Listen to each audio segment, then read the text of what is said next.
Released in 2000, Bugs Bunny and Taz Time Busters is an indirect sequel to PS1 classic Bugs Bunny Lost in Time. In terms of its format, it follows a very similar structure, while also maintaining some major differences. While the first game sees Bugs traverse a total of 5 eras derived from classic Looney Tunes shorts, Bugs and Taz sees you visit 4 eras. Much of the controls are the same, or at the least very similar, with the added bonus of a 2-player co-op mode. In this case, are 2 heads better than 1? Well, in a way. As the title suggests, Bugs is accompanied by the Tasmanian Devil, whose inexplicable popularity continues to baffle me. As before, Bugs is expertly voiced by Billy West, and yes, Taz is voiced by ubiquitous voiceover veteran Jim Cummings, as always. The plot is admittedly more interesting than the first game. You don't just stumble upon a random time machine, you purposely travel back in time to stop Daffy Duck, whom Granny has hired to exterminate Hubie or Bertie here.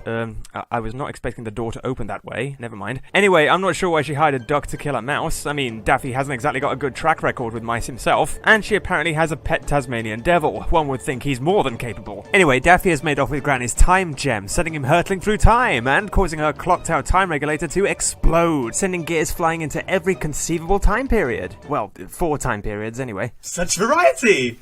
And it just so happens that Granny here has access to all 4 of them. What a coincidence. Well, hello.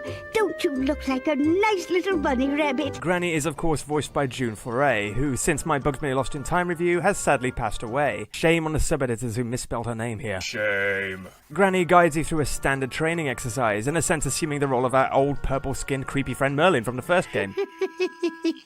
Immediately becomes apparent that there are some small changes, in order to incorporate the 2-player aspect of the game and to improve gameplay. Ooh, watch out for that water over there, Bugs. You know what happened in the first game? Yeah, water's an instant killer for rabbits. Better keep your distance. Oh, so it turns out you've learned how to swim since the last game. That's convenient. Could have come in handy before. Additionally, you can now also cling to ledges to climb up, otherwise the majority of moves are very similar. You can dive, lift, throw one-handed objects, kick, and eat carrots to replenish your health. Granny also grants you the use of a magic mirror, which sees what was initially the roll button sacrificed in favour of a character call button, which allows you to make your partner appear beside you should they get lost. Additionally, Bugs has been stripped of his ability to lift and push heavy objects, so I guess you're weaker now for some reason. Obviously that first adventure really took it out of him. Instead, Taz has to do the manoeuvring for you. Oh, but don't let Taz get hold of a one-handed object or he'll eat it. Well, that's helpful. Why is he here, seriously? Oh, but that's nothing. If you stand too close to Taz, he'll bite you. No, really, why is he here? Don't eat the rabbit. Granny teaches and reteaches you these abilities in Greenwich. I get it. Just locate and touch my little Tweety bird. You want me to touch your what now? My little Tweety bird. You've been talking to Mrs. Mulch, haven't you? Nothing like a bit of wild mushroom in me pie. Because underground travelling is rabbit business, only Bugs can do it. Lady, please, it's not as though I haven't time travelled before. I'm way ahead of you. Sometimes.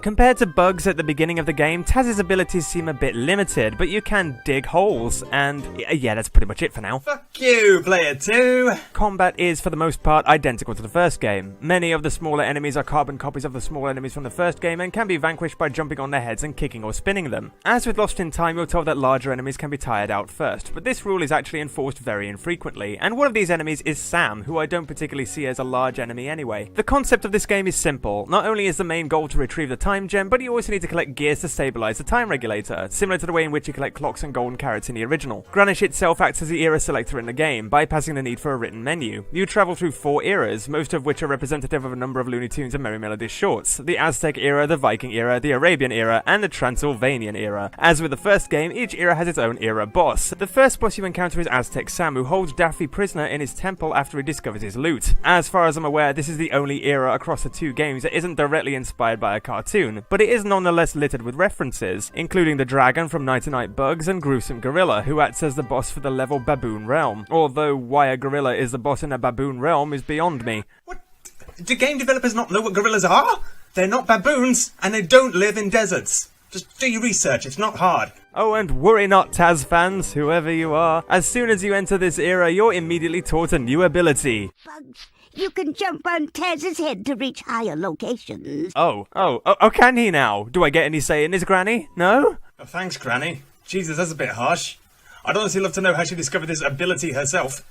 I know I'll just jump up and down on this small furry animal and see what happens. Anyway, my favourite section in this era is the Sacred Ride, as it's the most fast-paced and visually interesting, although the dragon does have a strong tendency to keep veering left or right. He's a bit cross-eyed though, so we'll forgive him for that. Otherwise, there's actually not that much variation throughout the game, and it can get repetitive. Herein lies a major issue I have with the game on the whole, that issue being it doesn't really feel like you're time travelling. The lack of a time machine just makes it feel like you're walking to these locations, and few of the puzzles and challenges are era-specific. In the first game, for example, most of the levels simply had to take place in their respective eras, such as the Chicago Chase in the 1930s, or the Space Speedway in Dimension X. Meanwhile, in this game, one of the puzzles in the Aztec era requires you to match coloured blocks with squares on the ground, and let's face it, this could just as easily take place in the present. Each era contains 2 main levels, which upon completion see you rewarded with a boss token. The third boss token can be found somewhere in a central area, and is usually rewarded following the completion of a special task. The Arabian era, for example, sees you rescue 4 genies being held prisoner in elemental-themed temples, although how, why, and who by is something you're never told. And the Transylvanian era sees you use a mind-switching machine to take control of some coloured space jammy-looking monsters, who you have to use to ring the bell atop their respective towers.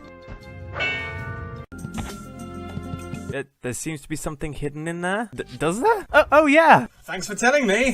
Why bother having secrets in these games if you're just going to tell me where they are? Find all boss tokens in an era and you will gain access to the era boss. For the most part, the main levels are pretty interesting. Personal highlights include Moon Valley in the Viking era, in which you must upturn all the lights to activate the drawbridge to defeat this fat stripy man who's decided to steal a gear for some reason, although what he intends to do with it, I really don't know. The level has a great atmosphere and it's strangely kinda creepy, and made even creepier with a bizarre glitch that sees this wolf randomly come back to life when you turn the camera, only for him to get squashed by an anvil again. Classic. Also, I spent ages trying to figure out what to do after preparing the catapult. Nobody told me the triangle button meant sit down.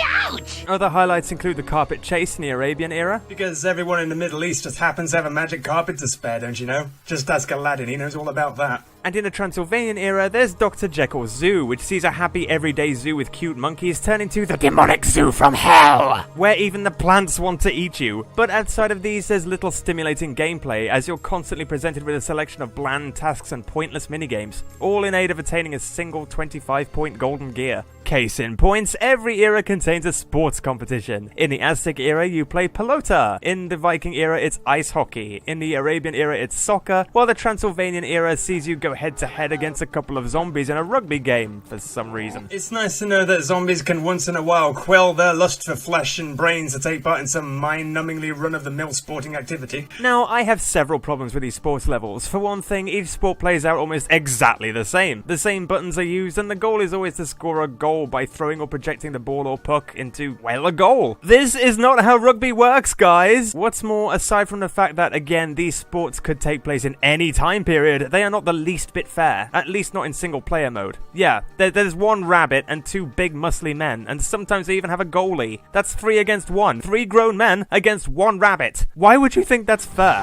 Sorry, pal.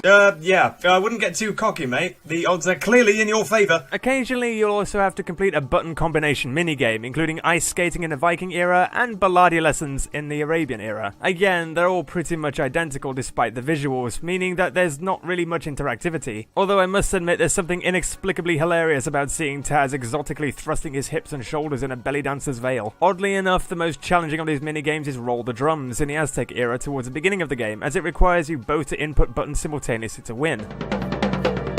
There are a number of elements that bear a striking resemblance to the first game, the breaking of 5 Acme boxes in a level to win a gear, for example. Oh, but then there are some innovative new additions, including finding lost-in-time characters, return them all to their respective worlds, and you get a bonus 100-point gear. The game improves somewhat as you learn more abilities. Bugs' roll returns in the Viking era in the form of a long super roll, which sees your adversaries beat it like bowling pins. While Taz learns a new and slightly pointless ability, scaring enemies. Seriously, what's the point when it's easier to jump on their heads and kick them? Big friggin' help that. Cheers, player 2. Can't wait to see what else Granny has in store for you. It's now time for you to learn a new useful combo called the Throw Bugs action. I don't think I like the sound of that. No, Bugs, me neither. If you place yourself close to Bugs, you can lift him over your head and walk around with him. You can also throw Bugs. Been throwing a lot of bunny rabbits lately, Granny. This woman is a menace to small furry animals everywhere. In addition, in this game, Bugs can put his carrot collection to good use and throw them at targets and enemies. Taz eventually also earns the ability to super spin.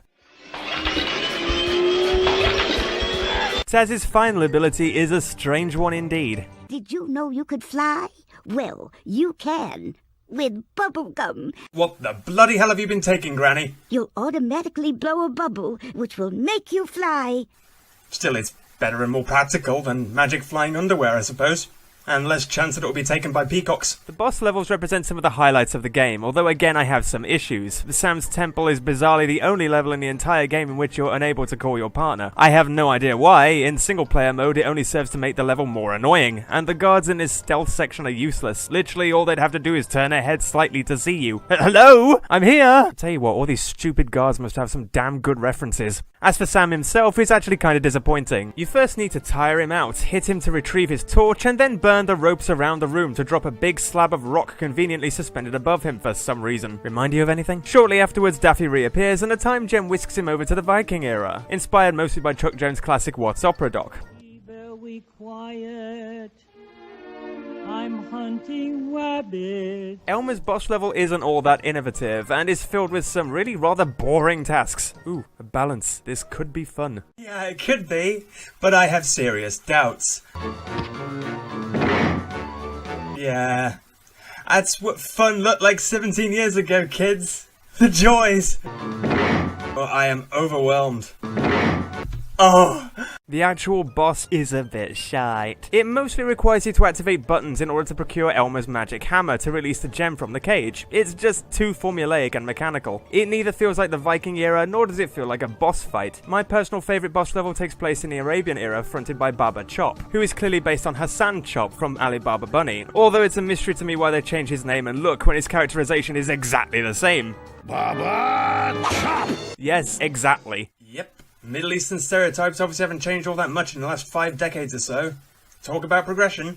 But then again, we knew all about that already, didn't we, Peter Pan? This pixie dust is mine! Baba's boss level sees you having to feed the lion heads scattered about the cave in order to open Baba's treasure trove. Once there, you need to let the treasure chest knock him out, and then use Taz to throw him at the 4 gongs. The Transylvanian era sees you come face to face with Count Bloodcount from Transylvania 65000. Oh, I crush you! Abracadabra! Only it starts out a little differently in that Daffy drinks a hide potion, transmogrifying him into a big green brute, much like in the classic shorts. But then that doesn't seem to go anywhere as the potion wears off the moment Bugs and Taz come into contact with him. Sorry if you were expecting an extra boss level or something. That's that then. Instead, the final boss sees you defeat Count Bloodcount. I'm going to taste. And it is a pretty underwhelming finale, I must say. Once you've retrieved the time gem, you fly back to Greenwich, and if you haven't already found all the gears, you get the chance to return to complete your adventure. Once you've found that last remaining gear, Granny puts it in its proper place. I don't think that gear goes there, Granny. I mean, it looks like there's already a gear there, and it's kind of at an angle as well. I don't think this is going to... Okay, no, it's working. Fine.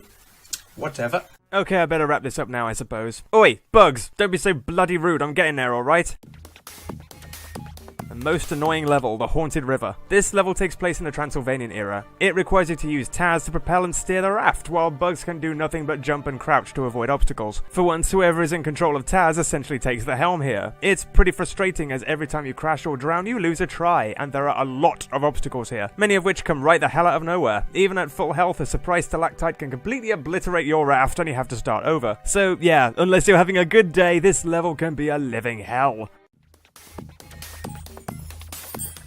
Okay, so can we get one thing straight? The co-op in this game is not great. Player 2 can only walk so far before the camera cuts back to player 1, saying that despite the lack of abilities for Taz at the beginning of the game, things soon pick up, and the tasks seem pretty evenly distributed. It's just a shame most of these tasks aren't very interesting, and more importantly, not era-specific. Aside from a handful of levels, most of this game had no reason to take place in different time periods. There are elements of the gameplay that improve upon a previous year's Lost in Time, but its strictly linear progression adds to the tedium. Lost in Time sees you flit about from era to era, back and forth, while this game sees you tackle one era at a time. That and the references to the shorts seem few and far between, and not all as immediately obvious as in the original. This obviously doesn't affect the gameplay, but with all these pointless minigames taking their place, it sometimes feels a bit of a rushed effort. It's not a bad game by any means, but it's lacking something for me. Even so, Bugs and Taz is nonetheless more than worth your time. See what I did there? At least we can be thankful that the Lost in Time concept has run its course. I think if they were to make any more video games based on this concept, it would have gotten a little tired.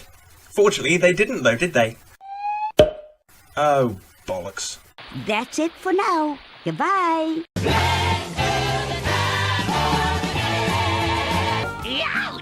Taz, no more biting. Or the next carrot I pick up, I'm gonna stick where the sun doesn't shine. But this rule is actually enforced very infrequently, and one of these enemies is Sam, who I don't particularly see as a large enemy anime. Who's anime? A large enemy anime. Look out for anime, everyone!